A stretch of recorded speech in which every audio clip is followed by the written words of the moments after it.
ये जो स्टोरी है, ये आम जिंदगी हर कोई रिलेट कर सकता है। एक फॉलोअर सब्सक्राइबर है अपनी, उनका नाम है रिधि। उनका मेरे पास मैसेज आता है, डॉक्टर रिधि पढ़ाई के लिए वो अपनी जो है चंडीगढ़ मूव करती है। और वहाँ पे जाने के बाद ना, जो पहले तो उनका व्यवहार बताता हूँ मैं। जो रिधि थी वो बहुत ही ज़्यादा लेमैन होती है ना, कि बहुत ज़्यादा नीची फैमिली से बिलोंग करती है, बट इंट्रोवर्ट किस्म की, कि उन्हें ज़्यादा किसी से बात करना पसंद नहीं होता। आपने डॉक्टर्स का नेचर भी देखा होगा कि वो ज़्यादातर बात नहीं करते, नॉर्मली दवाई ली चलो जाओ। रिधि जो थी अपनी डॉक्टरी की पढ़ाई करने के लिए, ट्रेनिंग करने के लिए चंडीगढ़ मूव करती है। ठीक है, चंडीगढ़ में ये फ्लैट लेती है, और फ्लैट में इनको एक फैमिली मिलती है नीचे, जो फर्स्ट फ्लोर पे रह रही थी। सेकंड फ्लोर पे एक कमरा दिया जाता है, उसमें ये रहती है। तो डेली इनकी मम्मी से, रिधि की, उनकी मम्मी से 1.5-1.5 घंटा बात होती थी, भाई बहनों से आधा पौना घंटा बात होती थी। नए नए ये शिफ्ट हुई थी तो मन भी नहीं लगता था बहुत ज़्यादा। रिधि का उस टाइम पे कोई बॉयफ्रेंड नहीं, कुछ भी नहीं, तो घर पे ही बात हुआ करती थी। तो इसने ना, जब ये जाती थी अपनी लाइब्रेरी वगैरह पढ़ने के लिए जाती थी, या जहाँ पर हॉस्पिटल में लगी थी ट्रेनिंग के लिए वहाँ जाती थी, ये जब भी वापस आती थी ना, ये देखती थी फर्स्ट फ्लोर पर पूजा पाठ चल रही है। वो जो फीमेल थी वो कामाख्या देवी की पूजा किया करती थी। ठीक है, तो क्या हुआ, जब भी ये जाया करती थी तो बोल देती थी वो आंटी जो थी नीचे फ्लोर वाली, रिधि रिधि जल्दी इधर आ, एक काम कर, ये प्रसाद खा ले। तो रिधि की मम्मी ने उसे बोला हुआ था, कभी भी ना, अगर प्रसाद भी है तो उसे आप रख देना, उसे खाना मत। होता है कईयों के घर में, होती है रोक टोक कि कोई चीज़ दे तो मत खाना, ज़्यादा देर रुकना मत, अपने पढ़ाई पे ध्यान देना। रिद्धि ने बताया कि उसने उस प्रसाद को जाकर ऊपर वाले फ्लोर पर रख दिया। ठीक है, अब अपनी स्टडी कंटिन्यू कर रही है, कुछ हो रहा है। तो एक दिन क्या हुआ, उस घर में उन लड़की आंटी जो थी ना फर्स्ट फ्लोर की, उनका एक छोटा बेटा भी था। वो मोबाइल में लगा रहता था पूरा दिन। तो ये 3-4 साल पहले की बात है। उस टाइम पे एक प्लेटफॉर्म है बहुत फेमस हुआ था, जो अब बैन हो चुका है। ठीक ठीक है, है, शॉर्ट वीडियो प्लेटफॉर्म। हाँ। ठीक है। तो वो पूरे दिन उस पर लगा रहता था। तो रिद्धि ने बताया कि वो एक दिन नीचे आई तो पूजा पाठ चल रही थी। तो आंटी ने क्या करा, रिद्धि जल्दी आ, फटाफट तू भी पूजा पाठ में लग जा। तो रिद्धि पूजा पाठ को तो नहीं मना कर सकती ना, खाने को तो मना कर सकती है। तो पूजा पाठ के दौरान उसे ना, जब पूजा पाठ खत्म हो गई तो प्रसाद में रिद्धि को दिया लौंग, लौंग के दाने, और उसमें कुछ राई के दाने थे। बोली बेटा इसे खा ले, ये बहुत अच्छा रहेगा तेरे शरीर के लिए। तो उसने क्या करा, रिद्धि ने हाथ में ले लिया, हाँ आंटी ठीक है, आंटी ठीक है आंटी। और उसने क्या करा, गेट के बाहर जाके उसको फेंक दिया, और ये अपने फ्लोर पे आ गई। तो अपने फ्लोर पे आई, अच्छा खासा पढ़ रही है। अगले दिन जब ये जा रही थी तो इसकी जो फर्स्ट फ्लोर वाली आंटी है बोलती है, बेटा तूने उस प्रसाद को फेंक दिया, तूने खाया नहीं उसे। तो ये मन ही मन में इसके क्वेश्चन चल रहे हैं, इन्हें कैसे पता चला कि मैंने फेंक दिया था।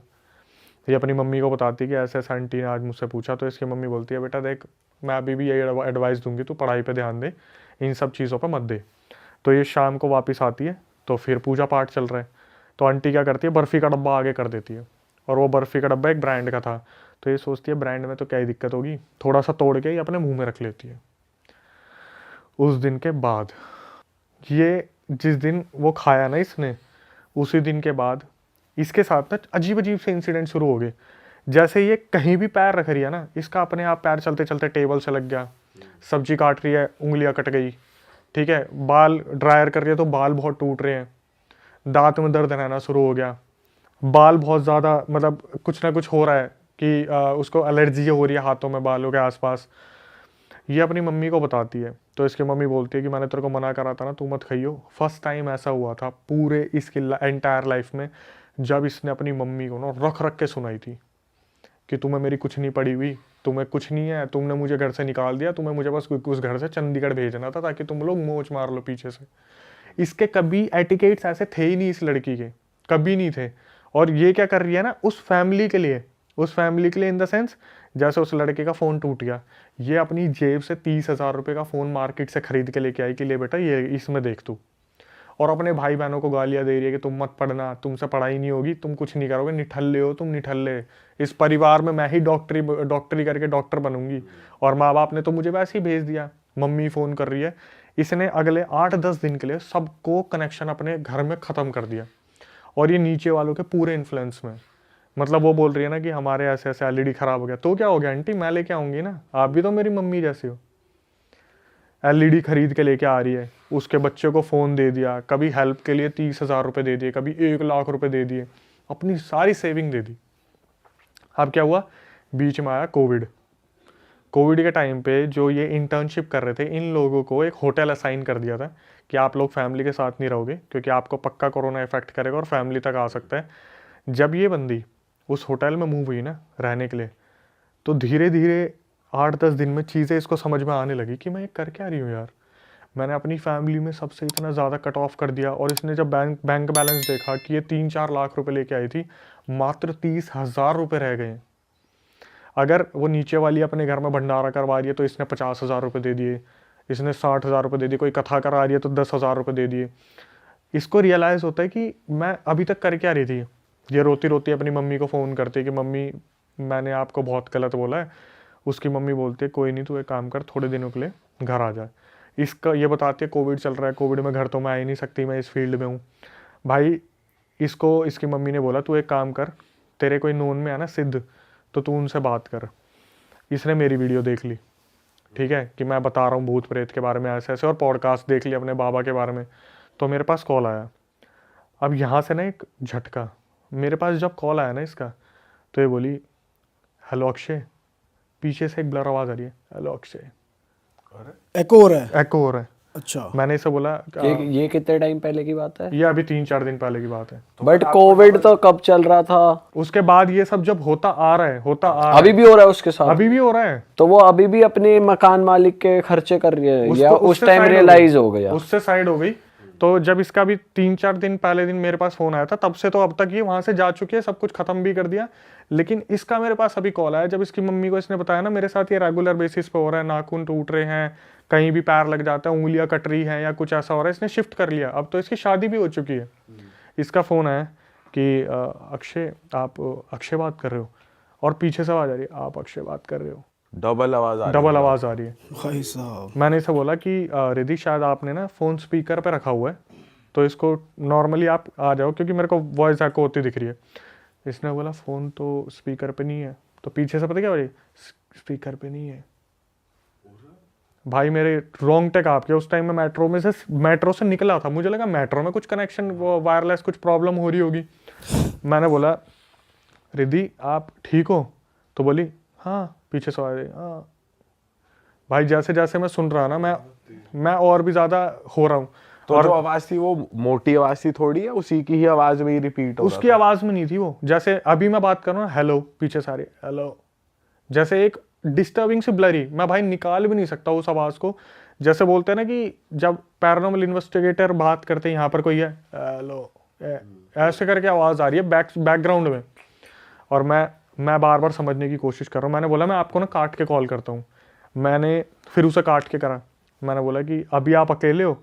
बोली हाँ मैं अकेली हूँ। अकेली हूँ भाई, मुझे कंफर्म हो गया इसके आगे पीछे कुछ है। मैंने इसे मुंह पे बोल दिया कि देखो रिएक्ट मत करना, ठीक है। मैं जब भी किसी से बात करता हूँ और मुझे लगता है मैं बोल देता हूँ प्लीज़ रिएक्ट मत करना। मैंने बोला आपके आसपास कोई चीज़ है। इसने पता क्या बोला, मुझे पता है मेरे आसपास कोई है। पीछे सवारी कोई है। अब ये सोचो इसमें मेरे पे क्या बीत रही है इस चीज में। और कि मेरी तो किसी और 2 लोगों से बात हो रही है लेकिन फोन एक को मिला है। उसके पीछे ना एक्चुअली में जब हमने पता करा, जब मैंने किसी से बात करी, उसे बताया, तो उसे बताया कि इसके ऊपर कोई प्रेत का साया छोड़ा हुआ है और वो उस प्रसाद के द्वारा ही से दिया गया था। वो प्रसाद पूजा में सम्मिलित नहीं हुआ, वो डब्बा साइड में रखा था, उसके ऊपर कुछ कर दिया और इसे बाहर से जब ये आई तो एज इट इज इसे खिला दिया। लेकिन जब भी मैं उससे बात, मैं इतना डर गया था ना, मैं सच बता रहा हूँ, भरी मेट्रो स्टेशन पे उतर के इतनी भीड़ के बीच में मैंने पता क्या बोला था, मैं आपसे बाद में बात करता हूँ, मैं अभी बात नहीं करूँगा। जब भी मैं इससे बात कर रहा हूँ ना, ये मेरे को बोल रही है कि मेरे साथ ऐसा हुआ, पीछे से ऐसा हुआ, इस तरीके से। लास्ट कब बात हुई आपकी? मेरी अभी मुश्किल से 4-5 दिन पहले बात हुई है उससे, और यही आवाज आ रही थी। यही आवाज आ रही थी। मैं जब सुन रहा हूँ ना, मेरे इतने ज़्यादा रोंगटे खड़े हो रहे हैं। और फिर मैंने किसी से बात करी, मैं ऐसे ऐसे हुआ यार, पता क्या बोले मत करा कर, तेरे इसी चक्कर में ना आसपास चीज़ें घूमती रहती है। मेरे को समझाए मत करा कर तू। मेरे पास एक रिकॉर्डिंग आई अभी, उसमें एक लड़की ने लिखा हुआ है देखो मैं इन चीज़ों से बाहर निकली, जैसे ही चला ना ओम मंगलम, और पीछे वो लड़की वो अपनी एग्जॉर्सिज्म उसका किसी से हुआ होगा, उसकी पूरी की पूरी ऑडियो मेरे को भेज दी। अरे तेरी। वो अभी भाई भी पता है जो जब आप ऐसे एक्चुअली किसी को स्टॉप कर रहे होते हो या हेल्प भी कर रहे होते हो ना, वो तो आप चीजें- पे चीजें हाँ। आती हैं कि वो आपको रोकेगी, बिल्कुल कि आपको चोट लग मतलब गई, तुम कुछ उनके लिए कर बाधा गया। बन रहे हो, जो हाँ। नेगेटिव एंटिटी है, तो वो तुम पे अटैक कर सकती है भाई। बिल्कुल। मेरे को कितनी बार ऐसा लगता है यार कि जब कोई स्टोरी मेरे पास आती है ना, वो बंदे मेरे को बताते हैं, कई बंदे पता क्या होते हैं, स्टोरी तो भेजते हैं, साथ में कंक्लूजन भी मांगते हैं कि सर आपने पूरा सुन लिया ना, आप मुझे बताओ क्या हो सकता है।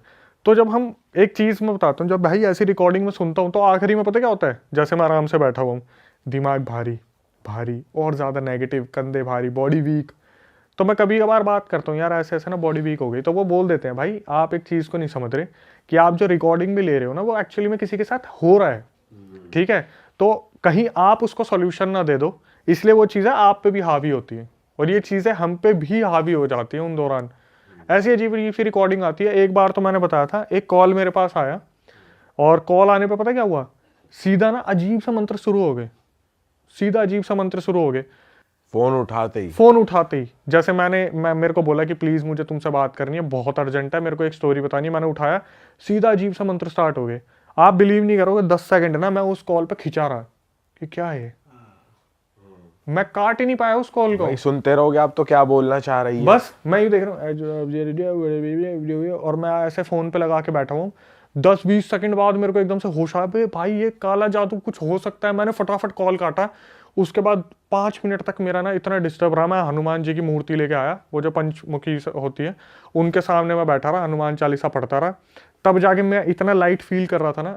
ऐसे ऐसे इंसिडेंट हो जाते हैं हमारे पास कि कुछ भी हमें भेज देते हैं, कुछ भी अजीब अजीब से मंत्र आ रहे हैं, अजीब अजीब सी चीज़ें हो रही है, एक्सॉर्सिज्म हो रहा है, किसी का उठा के भेज दिया कि ये देखो। इतनी नेगेटिव क्लिप्स आती हैं और फिर स्टोरी भी ऐसी ऐसी आती है भाई। भाई ये कहाँ पे एंड अप हुआ ये वाली स्टोरी? फिर आपने फोन काट दिया उनका? फिर मैंने आगे फॉरवर्ड कर दिया था वो केस, जो देखने वाले हैं जिनको मैंने आपने बताया था, तो उन्होंने बता दिया था ऐसे ऐसे वो जो मैडम थी वो फर्स्ट फ्लोर वाली, उन्होंने ऐसा ऐसा कर रखा है, इससे इलाज करवाने के लिए आपके घर पे यज्ञ होगा, ऐसे ऐसे होंगे। तो उसकी मम्मी ने बोला कि अभी हम थोड़ा कंसल्ट करके बताते हैं, तो वो उस चीज़ को वहीं पॉज कर दिया और मेरे को तो साफ इंस्ट्रक्शन है, तू तो बात करियो मत। भाई इस चीज का भी ध्यान रखना चाहिए कि कहीं भी जाके मीठा मत खाओ, और ऐसा हमें कोई बता भी रहा था कि भाई नहीं खाना चाहिए। इन चीजों में वाइट चीजें Yes, जैसे बर्फी थी, दूध, वो बर्फी थी, बर्फी, white वाली बर्फी थी। वाइट और चीजें तिल के ज्यादा दाने भी मिले हुए हैं, उनमें भी कहते हैं कि कुछ कुछ हो आप सकता इमेजिन करो ना भाई कि आपको एकदम से कॉल आ रहा है और आप एकदम से बोल रहे हैं हेलो क्या हाल है, पीछे से बोलते हैं मैं ठीक, उधर से आवाज़ आ रही ठीक ठीक ठीक। है। भाई ये बहुत डरावनी चीज है, अभी तो सुनने में ही ऐसा लग रहा है ना कि अगर लेकिन हो ना इंसान के साथ। पता है हम ना ग्रुप में बैठे हैं, जब आप अकेले होते हो ना और एकदम ध्यान से सुन रहे होते हो और आपको पता है यार ये चीज़ हो सकती है, क्योंकि जब भी मैं इन चीज़ों के बारे में और पढ़ने की कोशिश करता हूँ ना, तो मेरे को ये चीज़ें बार बार निकल के आती है, ऐसा होता है ऐसा होता है ऐसा होता है, दिमाग में घर कर गई है। लेकिन सच बताऊं भाई, जब ऐसी चीज़ जैसे किसी ने मंत्र चला दिया ना, आप पता 10 सेकंड क्या बोल रहे हैं और आप इतने इंटू हो जाते हो ना इसमें, चल रहा है, जब तक आप रियलाइज करते हो कि करंट लगने वाला, अबे हाथ हटा, तब तक तो लग गया। वो तो शुक्र है कि 10 सेकंड में मैंने उसे हटा दिया फोन को, ने उसमें पता नहीं ऐसा क्या होगी, साला आवाज से वशीकरण हो जाए। मैंने आपको गुड़गांव वाला इंसिडेंट बताया था कि कट्टे के नीचे रखा था, मैं देखा और मुझे मना करा कैमरामैन ने इसे मत छूना, मैं भाई चल दिया उसे उठाने के लिए। ये दोबारा ऐसे ऐसे इंसिडेंट होते हैं। वो थोड़ा हिप्नोटाइज कर ले भाई। वो कहते हैं सबसे पहले आपके माइंड पे ही अटैक करती है नेगेटिव एनर्जी, वो उसी को कंट्रोल कर लेती है सबसे पहले, उसके बाद है बाकी चीजें। तो भाई आपका तो कांटेक्ट होना चाहिए किसी बाबा जी के साथ, रेगुलर कांटेक्ट में रहो ताकि आपके ऊपर ज्यादा वो ना हो, असर ना आए चीजों का, क्योंकि आपका ज्यादा एक्सपोजर है, लोग कहानियां सुन रहे हो, ये सारी चीजें देख रहे हो। वैसे तो मैं हूँ, लेकिन आपने बताया ना आप भी स्टार्ट करो तो आपसे भी रहूंगा मैं। हाँ बिल्कुल भाई बिल्कुल। चलो दोस्तों, खत्म करते हैं इस मजेदार एपिसोड को। अगर आपको इस एपिसोड में मजा आया है भाई तो कमेंट कर दो। हम अक्षय भाई के साथ रेगुलर टच में रहेंगे और पॉडकास्ट लाते रहेंगे, क्योंकि भाई के पास तो आती रहती है डेली 10-20 स्टोरीज, तो कुछ बेस्ट ऑफ बेस्ट स्टोरीज हमारे पॉडकास्ट पे वो आके नरेट करेंगे। देखो आपने ना सेकंड पॉडकास्ट में एक चीज़ ऑब्जर्व नहीं की थी, जब सेकंड पॉडकास्ट अपना चल रहा था, जो लाइट ब्लास्ट वाला सीन हुआ था ना, उसके बाद कुछ 57-58 मिनट पे लाइट ब्लिंक भी हुई थी पीछे। हाँ, कमेंट जिसका सेक्शन आपने में कहा भी था। और हाँ। कमेंट सेक्शन में भी आया था कि भाई अक्षय भाई के पीछे लाइट ब्लिंक हुई है। तो मुझे नहीं पता था, वो जो गुड़गांव वाला इंसिडेंट हुआ था ना, उसके बाद काफ़ी टाइम तक मैं मतलब किसी से के कांटेक्ट में नहीं था। जैसे मैंने बताया था वो बाबा का फ़ोन आया था कि ऐसे ऐसे मटका फोड़ा है। तो अभी कुछ टाइम पहले 15-20 दिन पहले तो वो बाबा जी कनेक्शन में थे ही नहीं, वो काफ़ी टाइम से नहीं थे। तो अभी 15-20 दिन पहले मैंने उनसे एक बार ऐसी बहुत, जब लोगों की यहाँ से भी आई हमें भी कुछ पता करना है, हमें भी बताओ उनके बारे में, तो 15-20 दिन पहले मैंने उनसे बात करने की कोशिश की, बड़ी मुश्किल से उनका नंबर मिला। और जैसे ही मैंने उनसे फ़ोन पे बात करी, उनका मेरा तो कुछ बताना था ही नहीं, एक बार बस यही रिएक्शन आया कि हाँ हाँ हाँ तू नहीं सुधरेगा, फिर ले आया अपने साथ। भाई मैं थोड़ा सरप्राइज हो गया, मैंने बोला कि बाबा जी क्या दिख रहा है आपको? बोला कि अब भी तेरे पीछे जो है एक फीमेल प्रेत घूम रही है। क्या बात कर रहे हो? और वो इन सब चीज़ों को नहीं देखते भाई, वो ये पॉडकास्ट वगैरह नहीं देखते। उन्होंने मुझे बोला कहाँ कहाँ गया था, लाइट फटी वहाँ पर।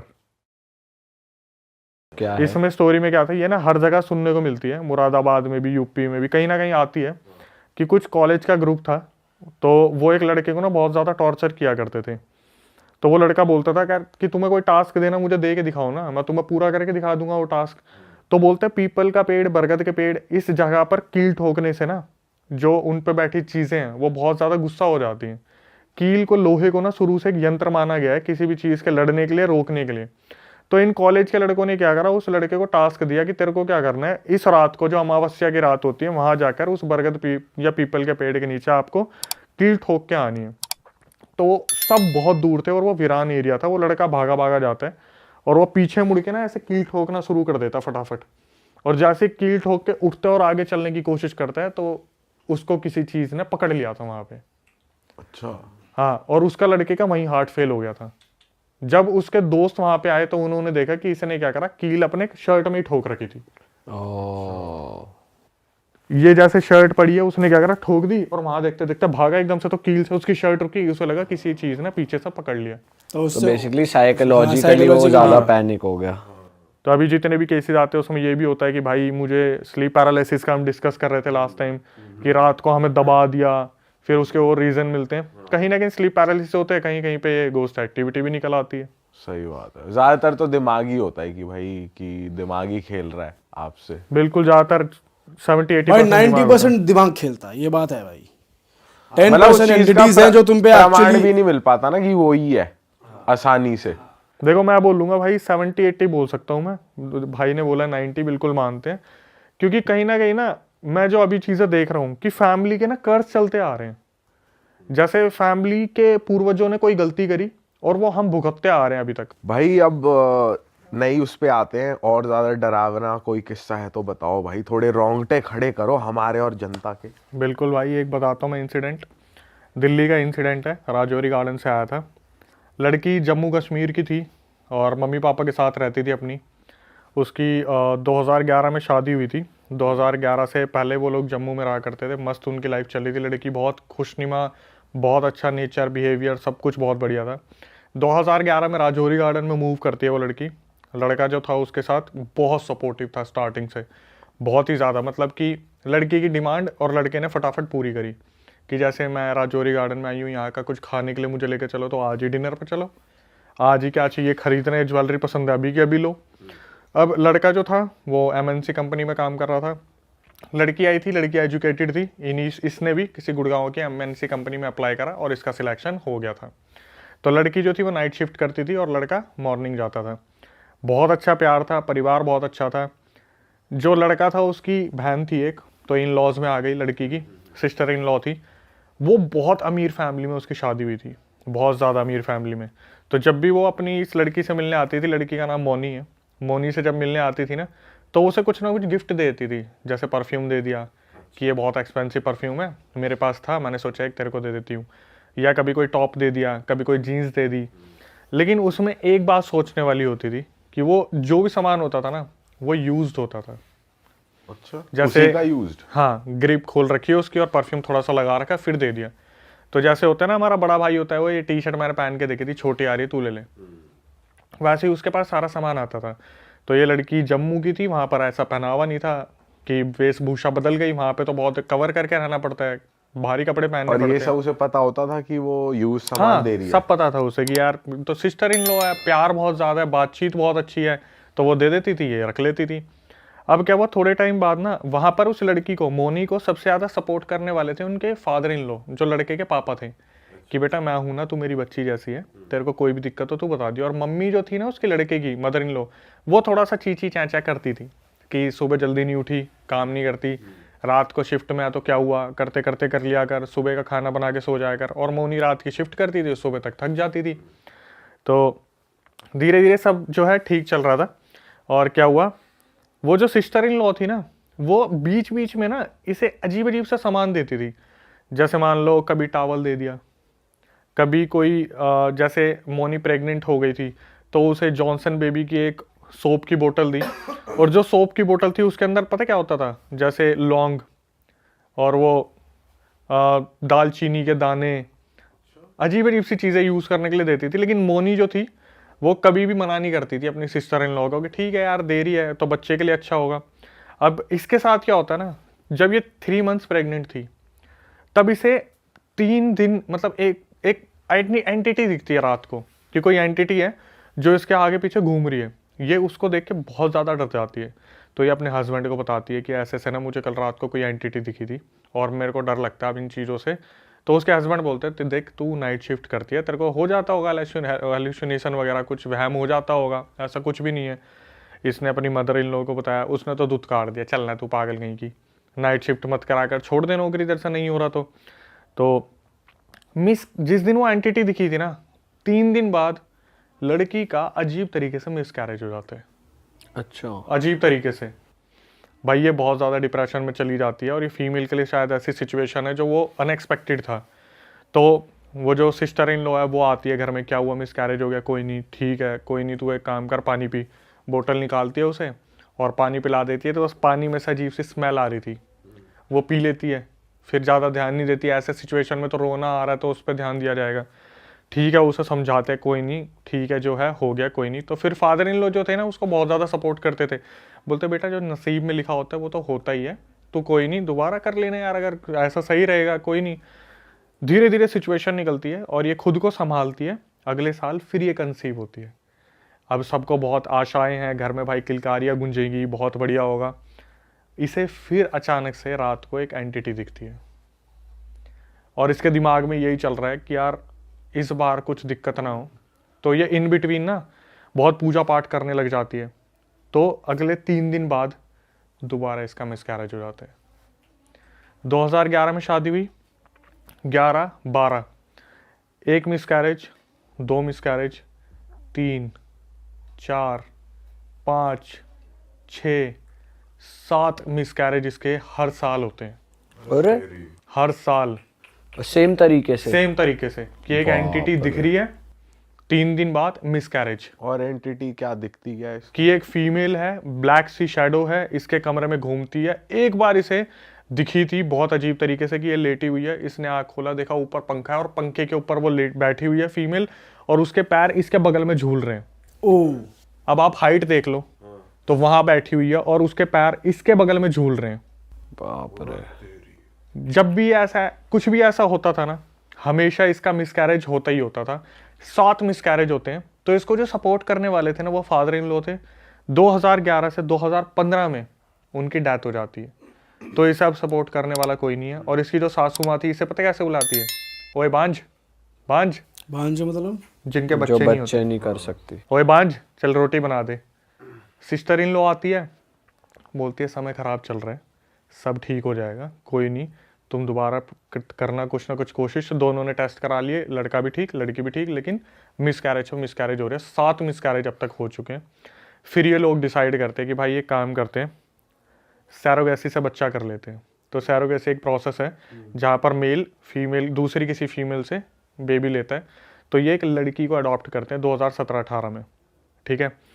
अब उसी दौरान क्या होता है ना, ये जो लड़की होती है ये दोबारा कंसीव कर लेती है, लेकिन फैमिली में किसी को पता नहीं होता कि इसने कंसीव कर रखा है। और इस टाइम क्या होता है, क्योंकि वो सैरोगेसी से जो बच्ची हुई है उस पर बहुत ज़्यादा ध्यान रखती है, तो दूसरे जितने भी फैमिली मेम्बर्स होते हैं ना उनसे ये डिस्कनेक्ट हो जाती है कि बच्ची के साथ ही लगे रहना, सब कुछ करना। तो सिस्टर इन लॉ आ रही है, उससे भी ज़्यादा नहीं मिल पाना, क्योंकि बच्ची शरारतें बहुत करते हैं, बच्चे वगैरह शरारतें करते हैं, तो ये कटी कटी रहती है। तो इसे 3-4 महीने बाद पता चलता है कि इसने कंसीव कर लिया है, और इस बार 4 महीने लग गए हैं, कोई एंटिटी नहीं दिखी है। फाइनली इसकी खुद की भी एक बच्ची आती है, ठीक है। अब घर में 2 बच्चे हो जाते हैं, एक बड़ी सरोगेसी वाली और एक छोटी बच्ची जो इनकी खुद की है। तो भाई हस्बैंड बहुत ज़्यादा खुश होता है, सासू माँ बहुत ज़्यादा खुश होती है। एक दिन क्या होता है, ये लोग जो मोनी होती है ये बाहर जाती है काम करने के लिए। तो उस दौरान इसने ना एक मेरे ख्याल से 12-13 साल की एक मेड रखी हुई थी जो बच्चों को भी संभाल ले इसके पीछे से और कुछ घर का भी काम कर ले।